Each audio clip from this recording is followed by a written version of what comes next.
हमारे खुदावंद यीशु की अंजील मुक़द्दस यूहन्ना के मुताबिक उसका 16वां बाब 12 से 15 आयत तक। उस वक्त यीशु ने अपने शागिर्दों से कहा कि मेरी और बहुत सी बातें हैं कि तुमसे कहूँ, मगर अब तुम उनकी बर्दाश्त नहीं कर सकते।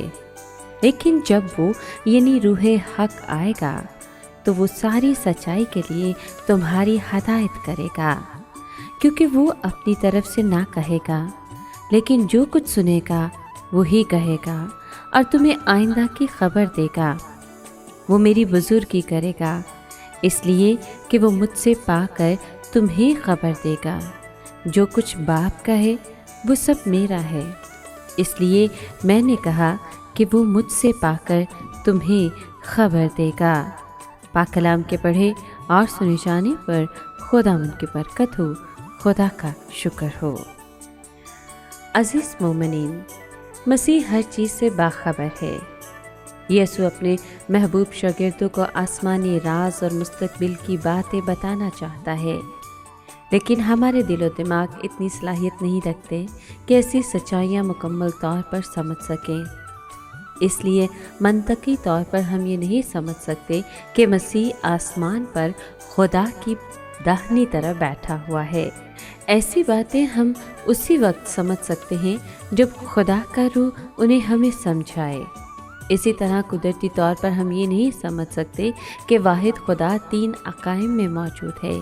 मसीह ने पेशनगोई की थी कि रूहे हक आएगा और उन्हें तमाम सच्चाइयों से आगाह करेगा। पाक रूह एक खुद मुख्तार अखनूम है जो बोलता है, सुनता है और उसकी अपनी आज़ाद मर्जी भी होती है।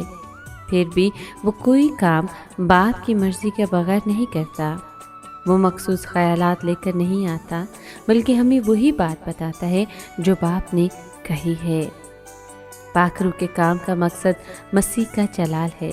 जिस तरह मसीह ने नफ्स खुशी से काम लेकर सब एजाज़ सिर्फ बाप को पेश किए, इसी तरह पाक रूह भी खुद को जलाली नहीं बनाता, बल्कि अपने सभी अमाल के ज़रिए यीशु को जलाल देता है।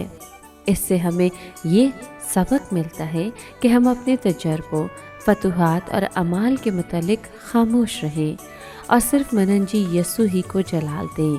पाक रूह बजाते खुद कोई काम नहीं करता, बल्कि इस काम को पाया तकमील तक पहुंचाता है, जैसे यीशु ने अपने कलाम और अमाल के ज़रिए शुरू किया था। वो शागिर्दों को यीशु के कलाम की याद दिलाता है और यीशु की ज़िंदगी के तमाम हक़ाइक़ उनमें दाखिल करता है। वो उन्हें यीशु के अहकाम पर अमल करने की तरग़ीब देता है और इस तरह उन्हें मनंजी में जड़ पकड़ने की तलकीन करता है। आइए दुआ करें। खुदावंद यीशु मसीह, तूने सलीब पर हमारा फ़िदिया अदा किया और हमारे गुनाहों का बोझ हटा दिया। हम तेरी बेमिसाल मोहब्बत के लिए तेरे शुक्रगुजार हैं। हमें अपने पाक रूह से मामूर कर, ताकि हम उम्र भर तेरी कुर्बानी और मुर्दों में से जी उठने की तमजीद करते रहें। हमें काहली, रियाकारी और गरूर से आज़ाद कर, ताकि हम तेरी गवाही की सच्चाई में जीते रहें। आमीन।